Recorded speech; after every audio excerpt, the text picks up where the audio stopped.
Good evening, and welcome to tonight's meeting of the Fort Wayne Community Schools Board of Trustees. This meeting is, of course, open to the public, but because of Indiana's ongoing public health emergency, as declared by Governor Holcomb, masks must be worn at all times. Social distancing is practiced at our meeting. And so therefore, there's a restriction on the number of people that we can have here in the boardroom. This meeting is available on Comcast Cable 54 or Frontier 24. It's live streamed on our Facebook page, or it's on the LTV 2454 Fort Wayne Community School YouTube channel. We will begin our meeting, as we usually do, with the Pledge of Allegiance. If you would please rise. I pledge allegiance to the flag of the United States of America and to the republic for which it stands, one nation, under God, indivisible, with liberty and justice for all.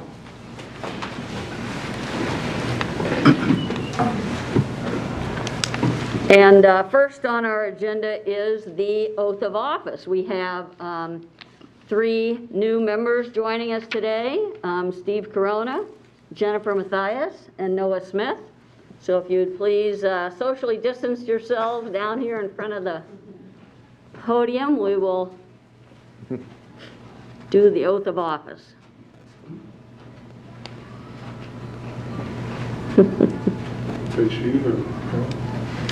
Angie's gonna, Angie Filler, the clerk of the board, will do the oath. Raise your right hand and repeat after me, please. I solemnly swear or affirm that I will support the Constitution of the United States of America, the Constitution of the State of Indiana, and the laws of the United States and the State of Indiana. I will faithfully execute the duties of my office as a member of this governing body, so help me God. Congratulations.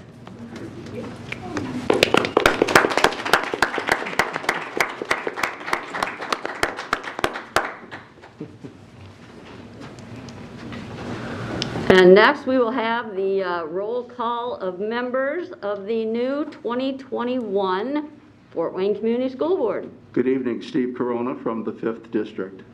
Hello, Raleigh Booker from the 4th District. Hello, Jennifer Mathias from the 2nd District. Maria Norman, member at large. Ann Duff, member at large. Noah Smith, 3rd District. And I'm Julie Hollingsworth, elected from District 1.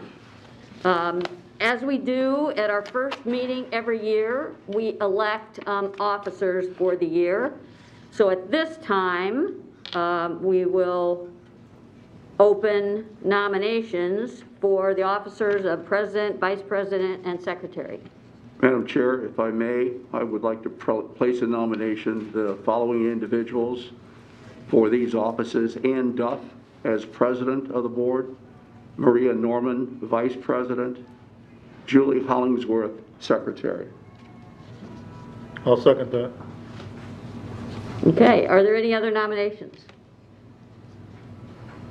Okay, well then all those in favor of agreeing with the nominations for President, Vice President, Secretary, signify by saying aye. Aye. Opposed? I won't oppose, Ann. Thanks.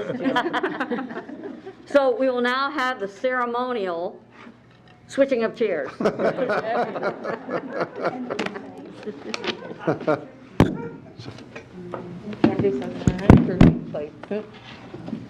Ooh, this chair's a little lower.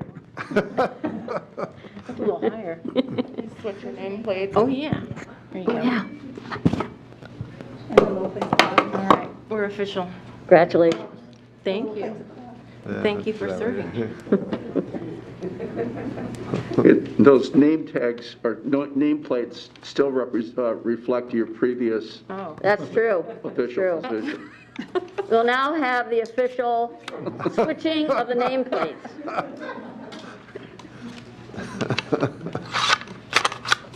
There we go. Now, we're Okay. okay. So, next on the agenda, we have awards. We do not have any awards and recognitions, so we'll move on to our consent agenda. The consent agenda consists of the vouchers for the periods ending December 28th and January 11th, 2021, and for the payroll periods ending December 4th and December 18th, 2020. It also includes the approval of the minutes from our December 14th meeting and our personnel report. And at this time of year, we also have an additional consent agenda item, the appointment of treasurer and deputy treasurers. It is recommended that Sherry Neidlinger be appointed as treasurer, Stephen Pittenger and Elizabeth Reidinger as deputy treasurers for calendar year 2021, and that bonds for these positions be set as follows: for treasurer, $200,000, deputy treasurer, $50,000. And it is further recommended that the administration be granted authority to execute any corporate resolutions required by the various banking depositories.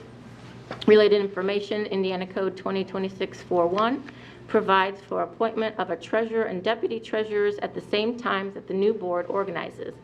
Ms. Neidlinger serves as the full-time treasurer for the corporation, Ms. Reidinger as the full-time deputy treasurer, while Mr. Pittenger serves at the district as director of fiscal affairs.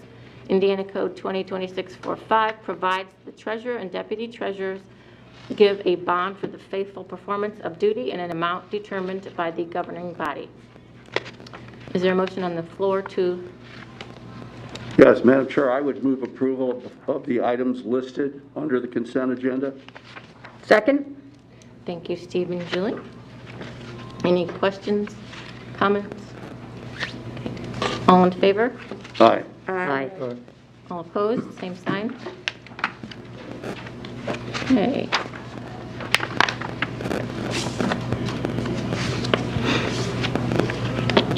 Okay, the first item under, there's no old business, so the first item under new business. It is recommended that the board approve the following construction contracts for unit ventilator replacement at Adams Elementary.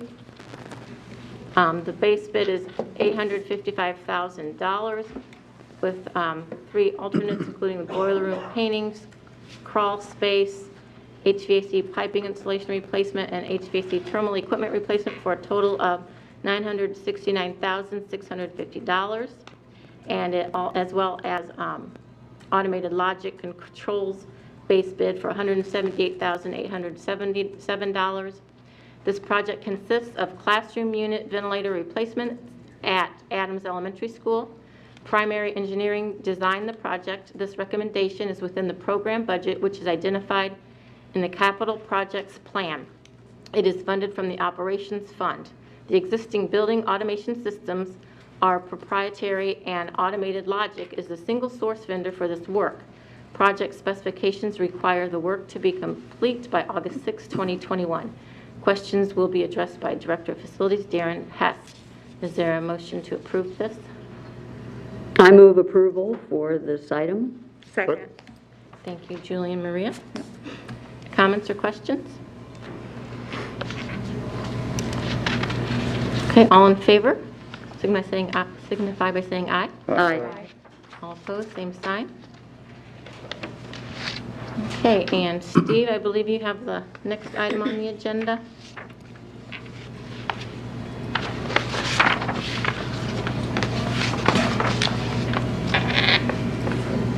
This one? It's change orders for 2016 basic renewal and restoration. Is that correct? This is me? Okay. It's recommended the board approve the following change orders. And it is, we're going to use money out of the 2016 Basic Renewal Restoration and Safety Projects Fund, as well as the 2019 General Obligation Bond projects. The projects include renovation of Northrup High School, and as you see, there is a additional amount. We're being asked to approve of $40,777.05, and you can see the very modest change in the overall cost. And then the second change order is for the elevators here at Greil, and contractor in the school district is requesting an additional $40,821.79. Total changes are adding $81,598.84 to the two projects there. And I'll just give you a little background you have before you. There's always built into each contract reasonable allowances and contingency funds in case we need it, and in these instances we do. So that is the recommendation and some background information for the board. Thank you, Steve. I hear music, so I got a little distracted. I don't know where it's coming from. I don't know where it is either. Anyway, Not me. is there a motion to approve? So moved. Second. Thank you, Maria and Julie. Any comments or questions? Okay, all in favor? All right. Aye. Any opposed? Okay, Raleigh? It is recommended that the board approve the following construction contract for the replacement of student lockers at Lakeside and Northwood Middle Schools and student and physical education lockers at Kikianga Middle School. The total contract amount is $744,465.52.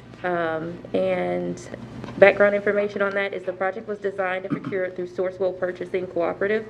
Indiana law allows for purchases made through competitively bid contracts for approved cooperative purchasing entities.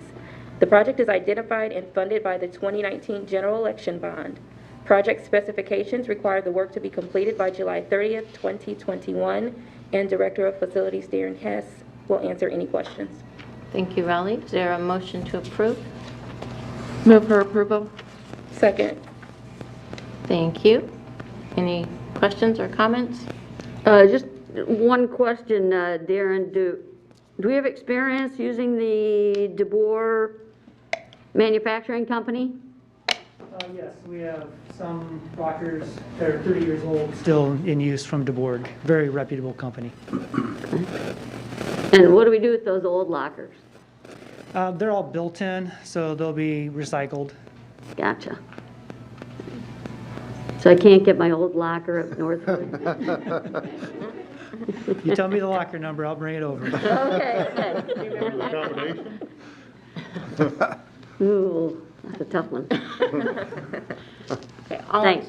Any other questions? Okay, all in favor? Aye. All opposed? Same sign. Okay, Jennifer, you have roof replacements.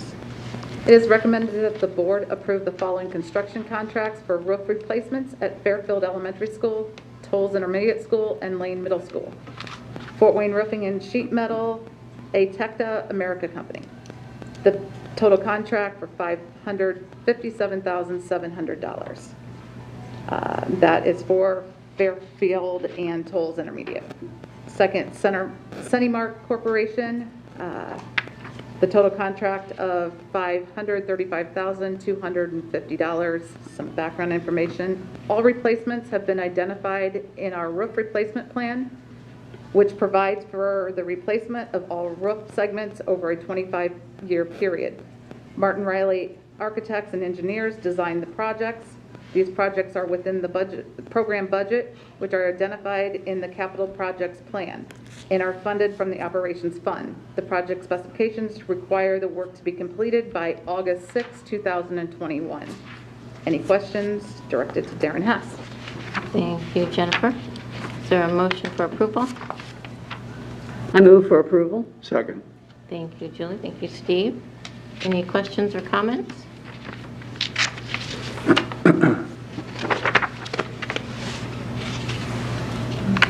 All in favor? Aye. Aye. Any opposed? Same sign. Okay. And Maria? It is recommended that the board approve the following construction contracts for roof replacements at Northrup and Wayne High Schools. The first contract going to Fort Wayne Roofing and Sheet Metal, Teca America Corporate or Company. The base bid for Northrup, well, just that total contract comes to $442,800, and then the second contract going to Horning Roofing and Sheet Metal, and that contract is for $527,700. All replacements have been identified in our roof replacement plan, which provides for the replacement of all roof segments over a 25-year period. Martin Riley Architects and Engineers designed the project. This recommendation is within the program budget. The projects are funded from a combination of the Operations Fund and the 2016 School Building Basic Renewal, Restoration, and Safety Project Bond. And the 2019 General Obligation Bond. Projects funded from the Operations Fund are identified in the Capital Projects Plan. The project specifications require the work be completed by August 6, 2021. And Darren is here to answer any questions. Is there a motion to approve? Move for approval. Second. Thank you, Maria. Thank you, Noah. Any comments or questions? Darren, previous experience with Horning Roofing and Sheet Metal? We do not, but we can check their references, and Martin Riley's worked with them on several occasions as well, and Okay. they're fine. Thank you. So as I'm new on the board, I was wondering if you could, I see it's like base bid Northrop High School R1, base bid Wayne High School R2, and I look back at the other ones, Fairfield Elementary R3. Could you talk about, do you divide the roofs up in sections or something like that? Yeah, so we divide all the roofs in sections so that we don't have an entire school going out of warranty at once or having a failure. And then we also bid all of our projects in this case 4 different roofing packages so that we don't want to overload one contractor. So some of the smaller contractors that only have one crew, they maybe can only take on $300,000 worth of work all summer. So it gives us options with our local contractors to bid projects. So did the R's have any significance to the roof or to the company then? I'm sorry? The R's on our report, does it have any significance to the roof itself or? It's just the designation for that roofing package. Oh, no. Like Northrop, for example, has over 50 roofing sections identified. Oh. What's the difference roughly between elementary, middle, and high school and number of sections, if you don't mind? I would say the least amount of sections we have on elementary on our smallest one is probably at least 10 or 12. You consider like the gym being a separate, each of the soffits, each of the canopies, each of the wings, those are different roof sections. We identify them. And we can identify them that way for when we do work orders and repair tickets so that we identify where the technician needs to go. Okay. And then Northrop has 50. Is there any bigger than Northrop? Elmer's used to have 85. I remember that one in particular. So. Multiple levels. Okay. Thank you, Darren. Oh, I had one other question. As we're going into the summer season, and with the referendum money, what are you seeing in pricing of raw materials? The raw materials are still up, but the contractors are being much more competitive, looking to pick up and secure work for the summer. So good on the labor side, but on the material side, we're still seeing materials go up, yes. Okay. Thank you. Are you seeing delays in getting raw materials? We had been, not recently, but we'll find out here in a couple months, but we seem to have caught up with that. Good, good, good. Any other questions? Okay, all in favor, vote by saying aye. Aye. Any opposed, same sign. Okay, Julie, Title II. Okay, this is Title II, Part A grant. It's recommended that the board approve the application for and acceptance of funds from the Indiana Department of Education for Remind me what FFY is, Kathy. Fiscal financial year? Fiscal year. Fiscal, Funding year? Funding year. funding fiscal year? Whatever. 2020, Title II, Part A, supporting effective instruction in the amount of $1,665,992.61. Title II, Part A funding is provided to schools under the Every Student Succeeds Act, or ESSA. The allocation is based on enrollments for both public and non-public schools in the Fort Wayne Community School attendance area. An amount of $364,516.97 has been allocated to serve identified non-public schools for Title IV, Part A. This non-competitive grant is managed by Ramona Coleman, Director of Professional Learning, and addresses advancement intended and outlined in Goal 1, achieve and maintain academic excellence. Questions will be answered by Ramona Coleman, Director of Professional Learning. Thank you, Julie. Is there a motion to approve? Move for approval. Second. Thank you, Marie. Thank you, Julie. Any questions or comments? What are you gonna do with the money? And what is Title II? Is that professional, goes towards professional learning? Title IIA is the professional learning, professional development grant for the district that's awarded from the US DOE to the state, and then we're the LEA, the local education agency. So this is for training like, or? I'm sorry? This is for training then like, or? Yes, it's Okay. for, so it's basically for recruitment and retention, so it has three parts to Title II. So we use it for recruitment, retention. It also has a component of class size reduction, and then professional development, which covers FWCS and non-pubs. Do you know if the mic is on? It's hard hearing up here. We usually can hear you through our speakers. Okay? It sounded like it did. Okay. And how does this amount of money, Ramona, compare to what we've gotten before? So this year for Title II, based upon enrollment for FWCS and non-pubs, it's about $414,000 more this year than it was last year. Any other questions? Okay, all in favor? Thank you. Aye. Aye. Aye. All opposed? Okay, and Title IV, Noah? It is recommended the board approve the application for and acceptance of funds from the Indiana Department of Education for FFY 2020, Title IV, Part A, Student Support and Academic Enrichment in the amount of $916,851.10. Title IV, Part A funding is provided to schools under the Every Student Succeeds Act, ESSA, as Julie pointed out. The allocation is based on enrollments for both public and non-public schools in Fort Wayne Community Schools attendance area. An amount of $202,801.50 has been allocated to serve identified non-pub schools for Title IV, Part A. This non-competitive grant is managed by Ramona Coleman, Director of Professional Learning, and addresses advancement need and outlined in Goal 1, achieve and maintain academic excellence. Ramona will be available to answer questions again. Thank you, Noah. Is there a motion to approve? Move for approval. Second. Thank you. Marie and Jennifer. Any questions? And Title IV, exactly what students does that serve? Title IV, again, is a grant that supports well-rounded education and technology for all students within Fort Wayne Community Schools Okay. and all students within non-pubs that's within our area. All right. Any other questions, So comments? these are non-competitive, so you just get awarded them? Yes. Okay. So not Title II and Title IV are Is annual there any grants. specific goals or tracking or anything of that nature you have to do? Yes, so there's a full report that goes back to the state. So we do all the tracking for the non-pubs that we serve and the amount of monies that we. So wait a minute, let me stop it. You have to track other people's use of the money? Yes. Okay, thank you for making that clear. Pretty unique.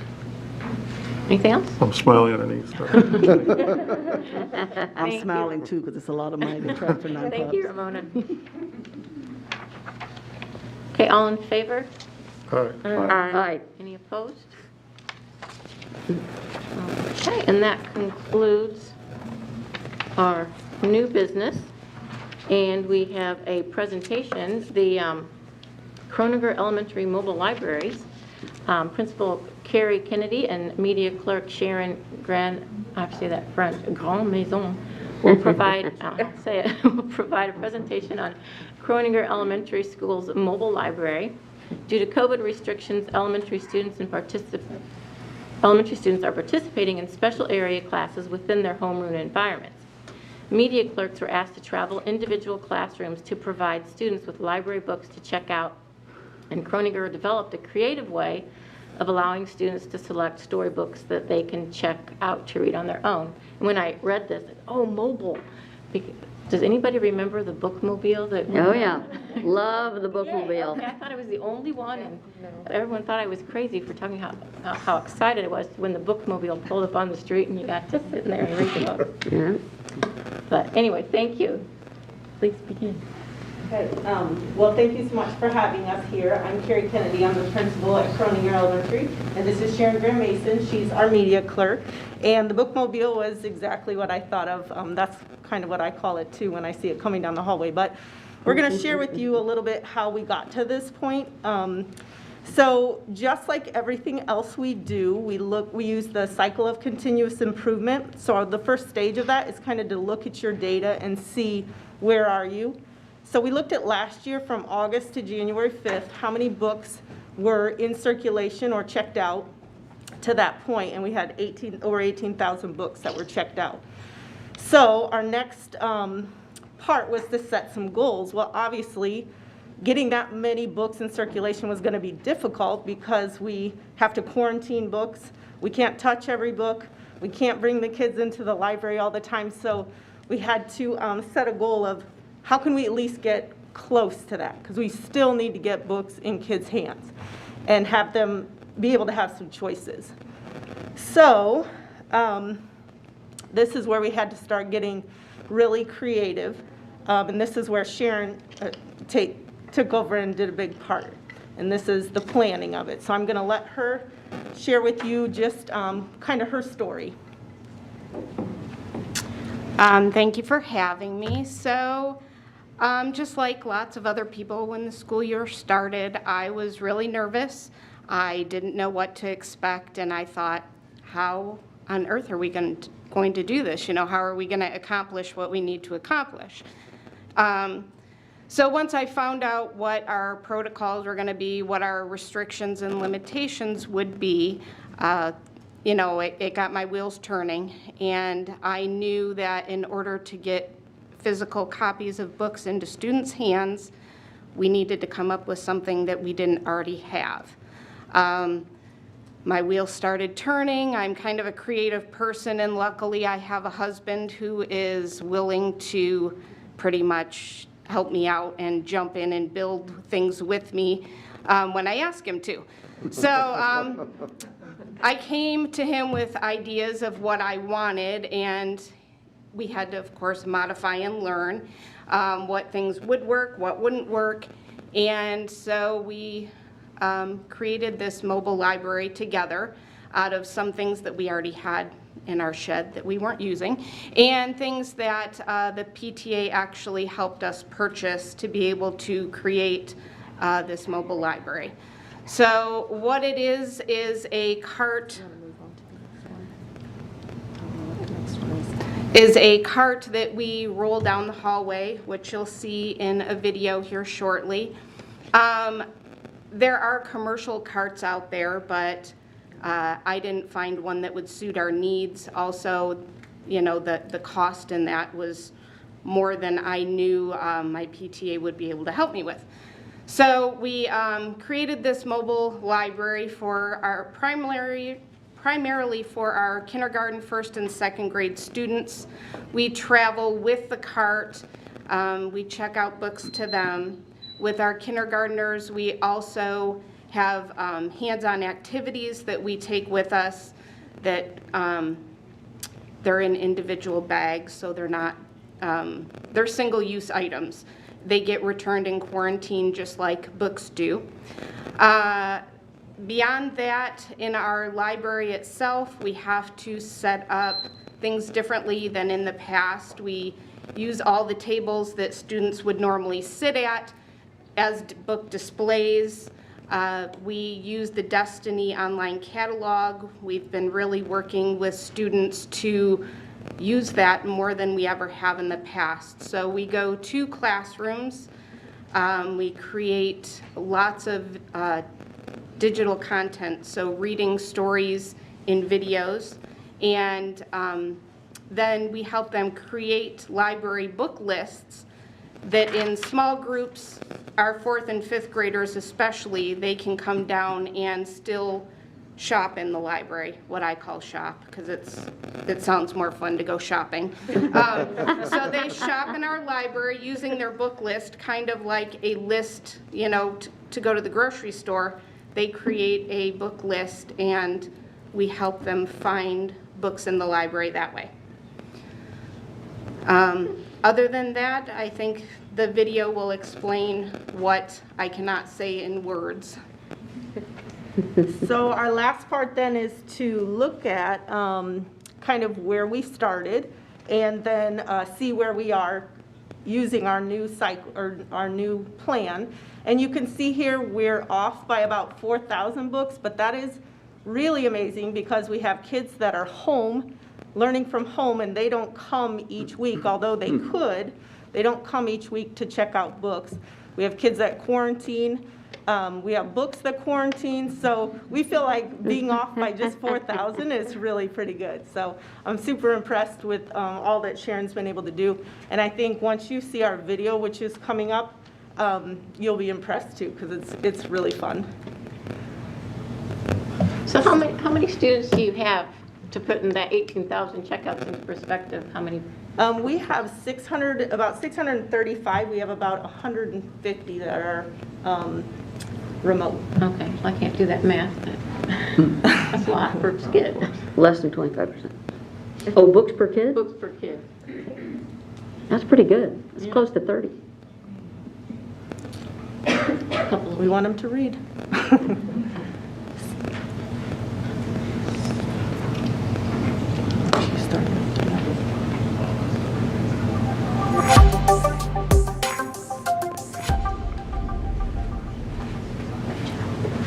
My name is Sharon Graham Mason. I am the media clerk here at Croninger Elementary. This is my 3rd year here at Croninger.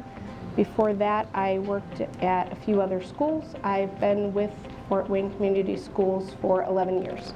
To me, a mobile library is the opportunity to bring books to the students when they are unable to physically come into their library as a whole class. I was inspired to do this project because there was a need. There's a need for kids to get books in their hands, and we strive here at Croninger to do what's best for our students, and so I didn't want them to miss out on the opportunity to get library books each week.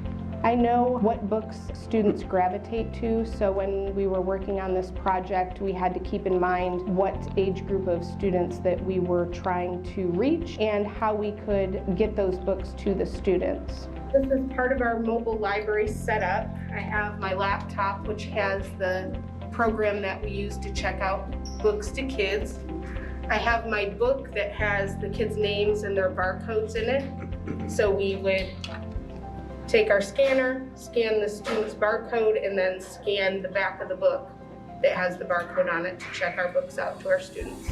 I'd say the biggest difference is the books that we are able to share with students. Obviously, when they come to our actual library, there are so many more choices, thousands of choices, whereas on our mobile library, we're limited to what we can fit in a small amount of space. So we like to have storage on our mobile library so that we can replenish books and give the kids as much choice as we possibly can. I don't believe we would have ever had to create a mobile library had we not been put in this situation. In a way, it's a good thing. It makes us think outside what we're used to doing. So it made me ask questions. It made me seek volunteers to help me take my vision and create something that would work for our students. The kids think it's great. Even if it's not a class's library day, they're excited to see the cart rolling down the hallway. So they've been really great. They have followed directions really well. They come out in the hallway quietly and they choose their books and do what they need to do to get some great book choices in their hands. The goal was still to be able to provide students with physical books, and while there's great online resources and great ebooks and things like that that students have the opportunity to use, I feel that it's really important for them to have physical copies of books in their hands. As a magnet school, we are always trying to help our students be their best and help them learn and grow. This is just my way to implement library in a way that will help them do that.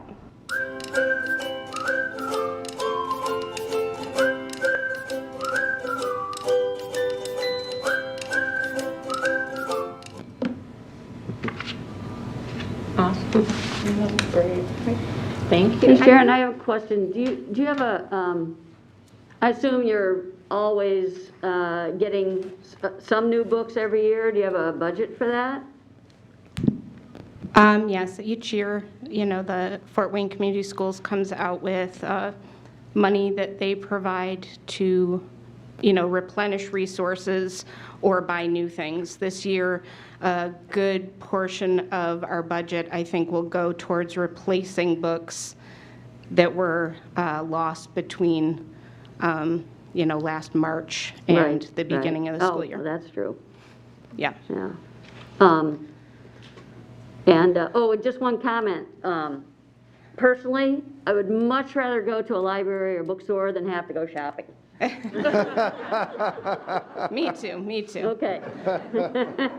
I should have also noted that the cart has gotten some upgrades since that video because, that's the way I am. So it now has a shelf on top and some pockets on the sides and, so it's constantly getting upgrades as well. Are you measuring your steps? Every day? I really should be, but no, I'm not right now. Have any other schools looked to your guidance for helping them get their mobile carts going as well?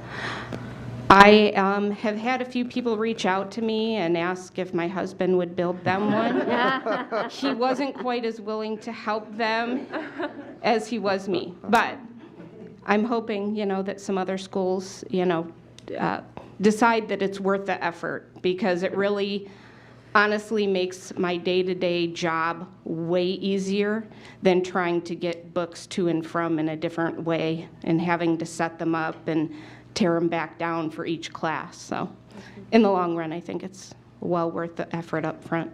I'm sure the students appreciate non-interruption in their getting a book. Yeah, as well. they love Exactly. How long do the books have to be in quarantine? Is that what you? Most books will quarantine for 24 hours. Some books longer depending on the type of pages, but most of our books are 24-hour. What's the most popular one? What's the most popular book? Well, I would have to say that would be a Dogman book. Oh, gosh. If you haven't read a Dogman book, now's the time. So I have a question. It looks like you have two carts essentially. So you have the cart with their barcodes and then you have the actual cart with the books. So do you have an assistant that's helping you or are you getting both carts? Very carefully. Yeah. No, actually, that is another thing that has been upgraded since the making of the video. Media Services bought a few handheld, they look like a phone, and we can use that to now scan books. So I was lucky enough to get one of those to kind of test out. And so my barcode sheets now hang on my mobile library, so it's one unit primarily that I'm pushing around. Man, that's great. Awesome. I wonder if there are other schools that are interested in the same type of mobile library. I wonder if that's something that our career academy students, we have some really good cabinet makers over there. I'm sure you do. It might be a I mean, project for them. we started with a used banquet table, so I'm sure that they could come up with something way Yeah. better than that. Well, it's a great project. Yeah. It's a wonderful idea, and Yeah, thank you for your that. presentation. Thank you. Thank you. Okay, so I believe we are ready for board comments. Steve? A couple of thoughts here. With the start of the second semester, that means that graduation is just down the road, and I know that several high school principals are still concerned about those seniors who are scheduled to graduate. And the principals, are most concerned about those seniors who have yet to complete work going back to last year. So I know that they have been reminded repeatedly. I just want to make sure that our seniors and their parents understand that please do not come crying to this board about some type of waiver, blessing, grace. You're going to have to do the work. And we just want to make sure that our seniors understand that we want you to be a part of the class of 2021. Secondly, I'd like to add my name to those who favor student testing, not to assign a letter grade to schools or to evaluate teacher performance, but just to figure out where our students are. I know Governor Holcomb came out with a statement about that and that position, and I believe that is also the position of incoming Education Secretary-elect Michael Cardona, that we need to figure out where kids are, and I really like that, and hopefully legislators get it too, and if we move forward with testing in Indiana, it's not to punish teachers or school districts, but to figure out where our students have been during these very trying circumstances. My congratulations to our incoming officers and my thanks for the terrific leadership that Julie has provided the board over these past several years. So, Julie, thanks to you, and congratulations to our new officers. Thank you. Raleigh? I will just echo what Steve shared. Congratulations, Ann. Welcome, Jen and Noah. Thank you so much for your service, Julie. I've learned a lot from you in a short period of time, and I know you're not going anywhere, Exactly. so that's good too. But I just look forward to another year of working with everyone on the board. Thank you. Jennifer?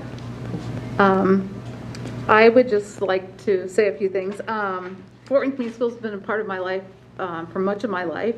First as a student at Croninger Blackwell Middle School and a graduate of Snyder High School, and now as a parent, I've been a part of Fort Wayne Community Schools for the past 17 consecutive years, and it is an honor to be sitting here tonight to represent Fort Wayne Community Schools. I'd like to thank my family and friends and the community who believed in me for me to be able to acquire the seat for District 2 and represent District 2.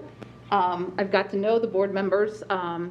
I've sat out there many times and got to know these great people that are sitting here. I'm looking forward to serving with you, and congratulations, and thank you, Julie. During referendum time, I spent some time with Julie and learned a few things, and hopefully can carry those through.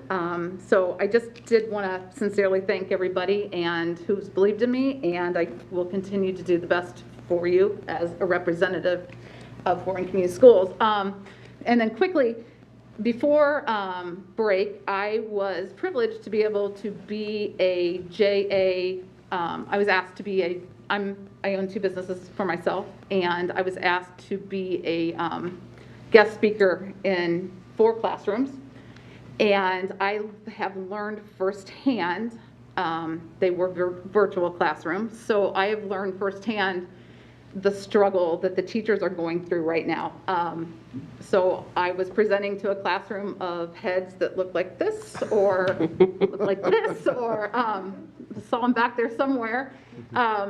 So I did the same kind of presentation 4 days. So by the 4th day, I started to learn how to engage a little bit more and ask the questions, and hopefully have those people virtually raise their hand or speak up. So to all of my teachers out there and our subs and everyone who's helping in the classroom and virtually, I do appreciate the work that you're doing and the struggle that you have. And for those of you students who do speak up quite prevalently in classroom, tell your friends, because that's a real big benefit to the person sitting on the other side of the camera. So I'm excited to be here, and I thank you all.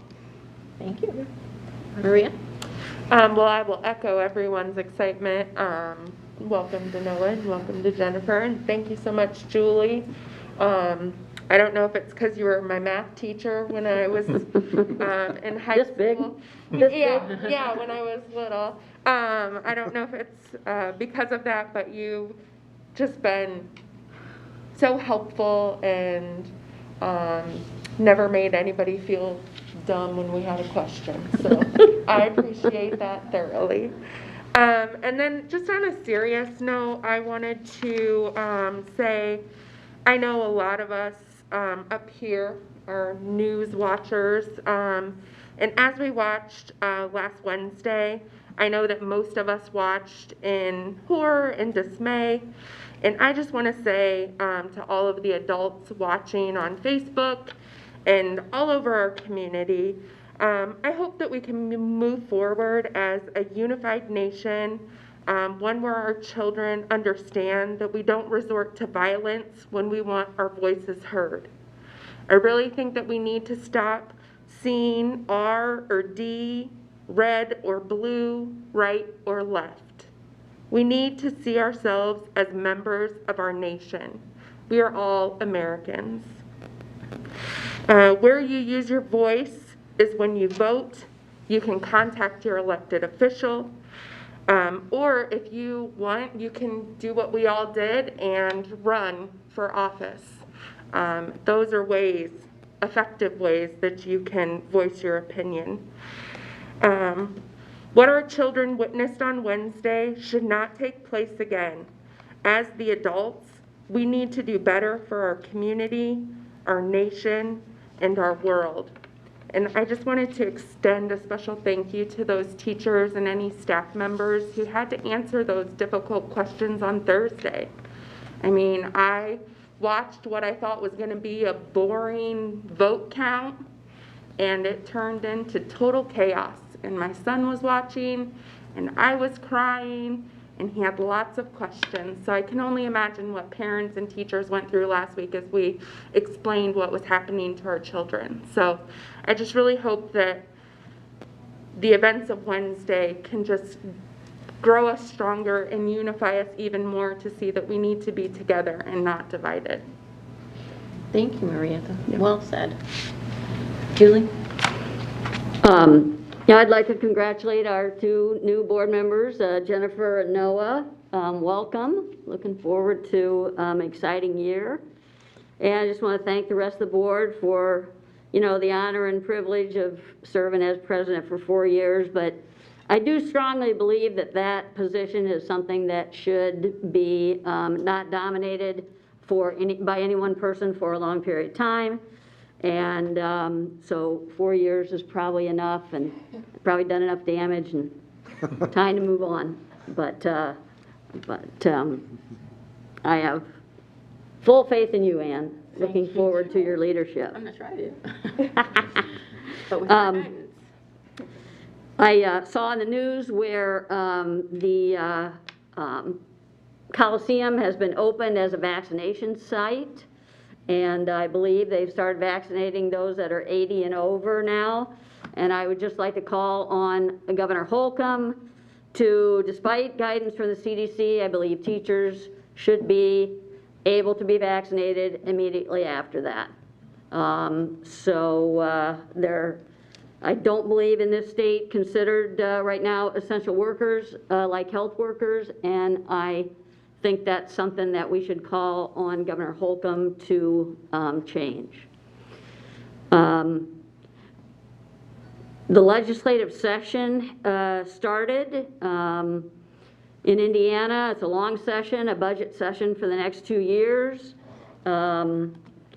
if the rumors that are coming out of Indianapolis are true, there may be something that I believe will be rather shocking.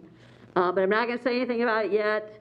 I'm going to wait because I haven't seen an actual bill yet. So I'll wait for next meeting to say anything. But for those of you who are interested in public education and also supportive of the recommendations from the governor's teacher pay commission, I urge you to be attentive to what's going on in Indianapolis. You can go on the .gov site and see bills that are out there. Check the news. There are other sites that I know that Ann has put on Facebook. So please be aware of what's going on and don't be afraid to call or contact your legislator. You'd be surprised.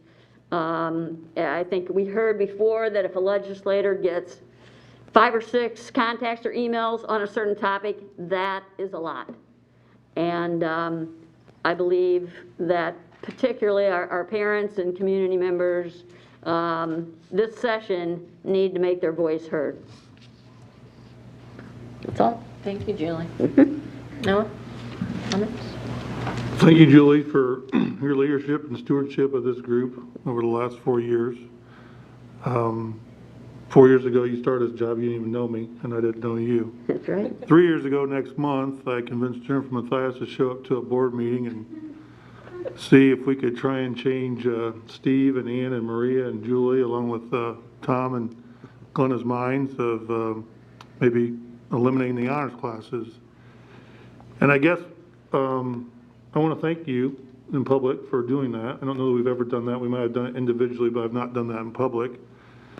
But I guess that's what, on the heels of what Julie just said and what Maria just said, that's the kind of call to action I'd like to put out there to the Facebook watchers and the people out in the audience.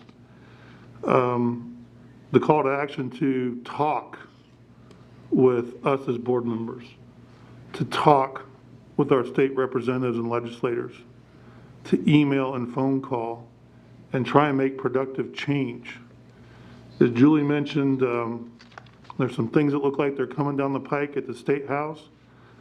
These 7 people have no control of that, and I want to take a minute and read verbatim from the Next Level Teacher Pay, page 6. The first thing that jumped out to me was, teacher salaries are funded primarily out of the state's tuition support to payments, excuse me, let me start over.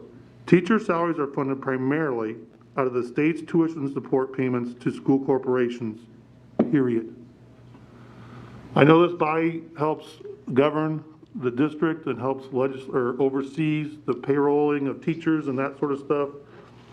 But the governor's pay commission hard stop says the money comes from the state, not from us in this room or in this chair. The other question was, it was addressed on page, I think it's 32 or 36 of the pay commission, is the money getting to the teachers? And I'll paraphrase and say that the answer was yes by the Next Level Pay Commission study group. The national data suggests Indiana educators are getting an average or slightly better than average share of the state's education funding. So I guess as I'm new on this board, I understand that a lot of the concerns about teacher pay, and some of the thoughts are that we're administratively heavy. I mean, let's face it, that's a rumor, that's a thought out there. It's been looked at by, I believe, this body here previously in the Journal-Gazette in the past, and found that we are in line from an administrative cost standpoint, and that dollars are flowing to teachers, excuse me. So again, what I started with is the people online and out in the community. Part of the reason I'm here was a call to action, and with Jennifer's support, my family's support, who I thank you very much, with people like Melissa Cormany and Don Robles' support, we helped make a positive change in our mind and help the district out and the community out as a whole. And this legislative session coming up is probably one of the most important ones in education in a long time, from everything I've heard that's been pretty new to this whole game, with the potential of decreased funding, with the pandemic, with the COVID and those sort of things. We need our legislators to step up at the state level, and we need your help to make that happen. The one thing we learned, I believe, in this process, Jennifer and I, there's no voice more important than the parental voice, the community voice. So my request for call to action is use your voice in a positive, constructive manner and help traditional public education, help foreign community schools, and help your community. Thanks, Ann. Dr. Daniel?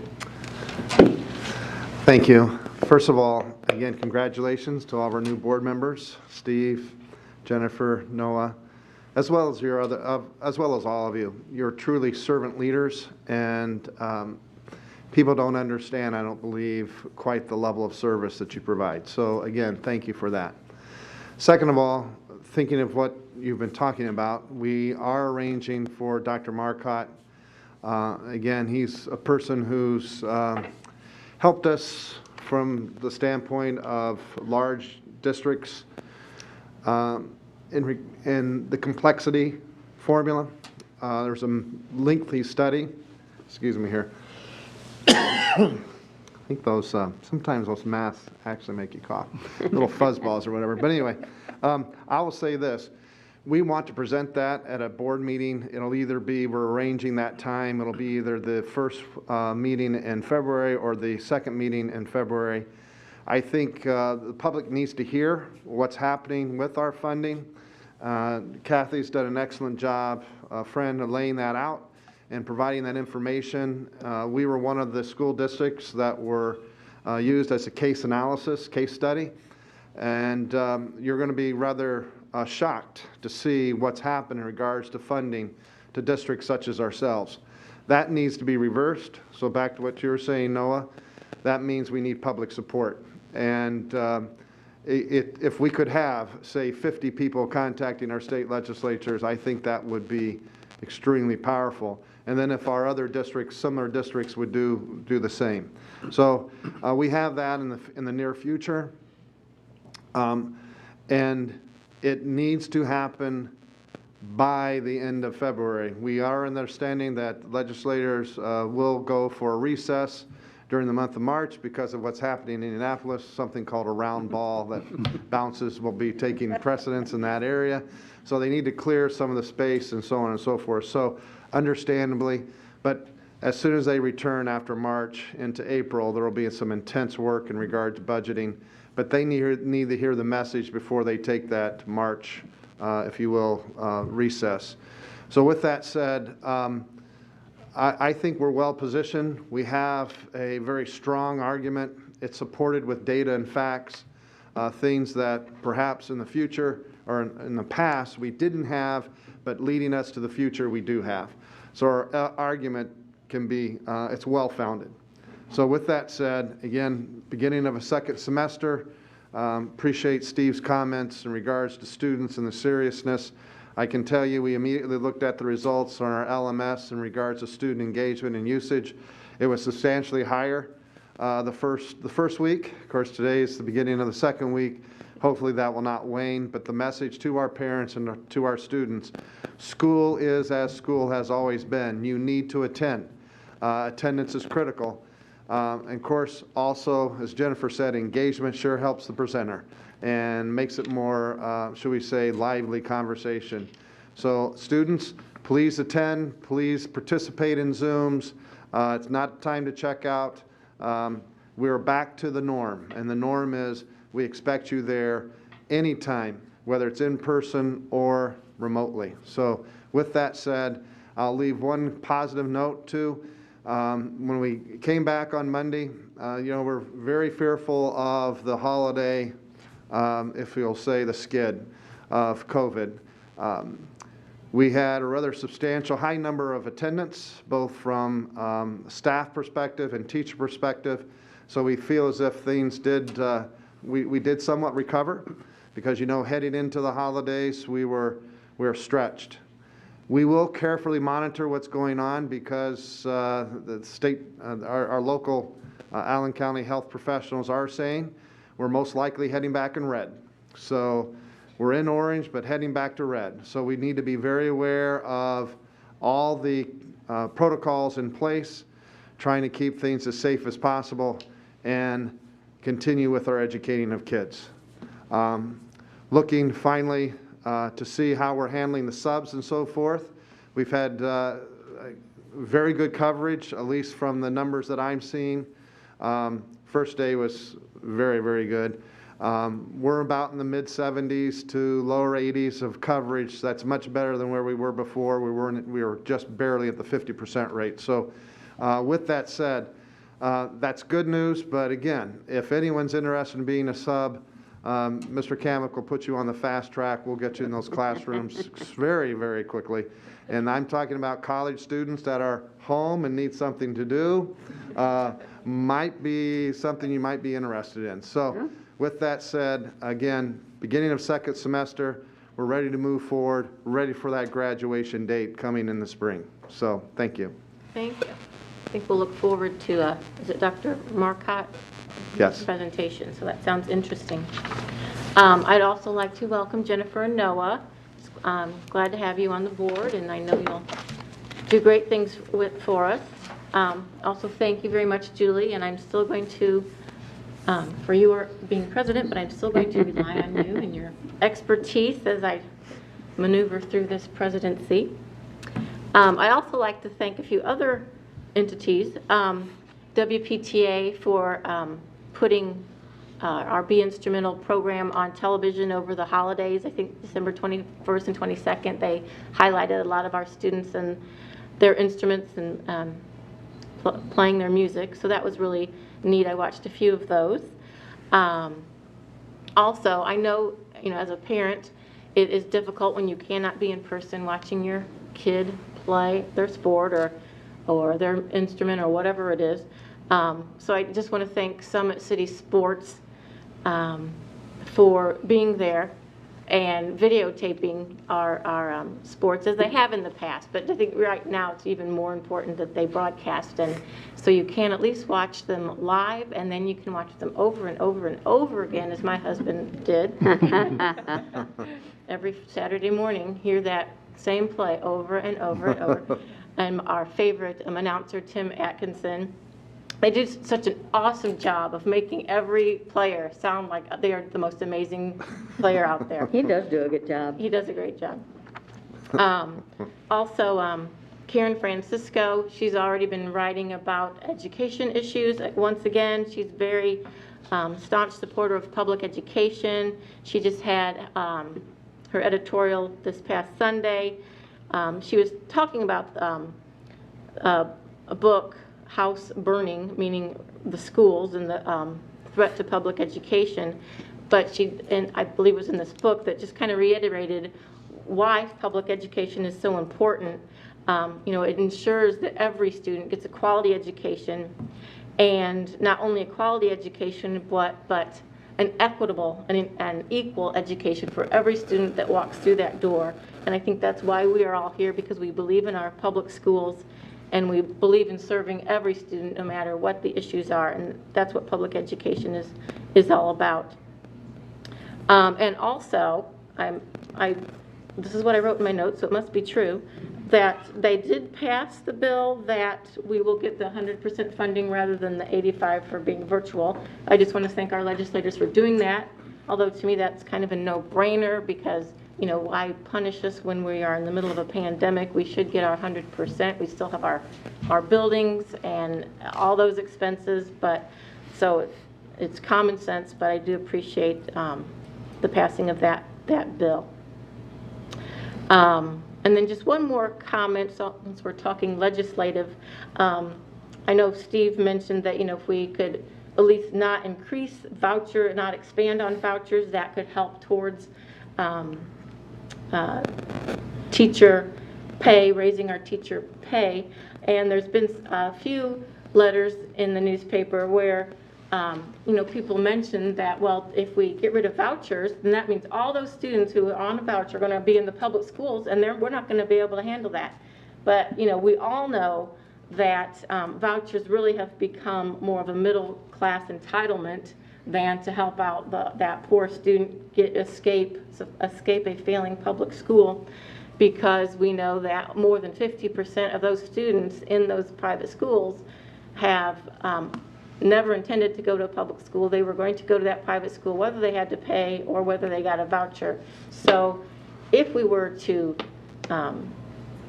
not expand vouchers or even get rid of vouchers, which is my dream, but it's not, you know, we'll still be thrilled. We're not going to be bombarded with students we can't handle. That's just how the system ended. The voucher system ended up being more of an entitlement and not the original intent to help the student, the poor student.